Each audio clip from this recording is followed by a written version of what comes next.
তুমি এখনো বেনামাজি, এখনো সকালবেলা তুমি ঘুমাও, এখনো তুমি আল্লাহকে ভুলে আছো, এখনো তোমার কাছে তওবার কথা তোমার চিন্তাতে আসে নাই।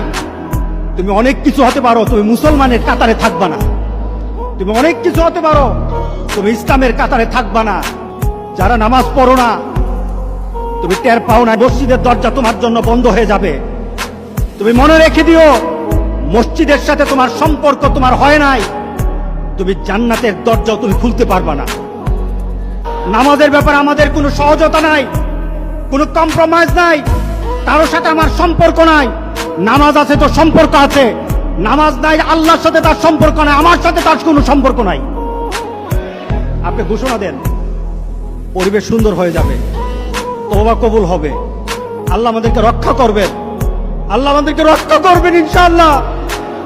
আল্লাহর কাছে তওবা করে করে কাঁদি, মাবুদ আমাদেরকে তুমি এই গজব থেকে বাঁচাও, আমাদের গজব থেকে বাঁচাও।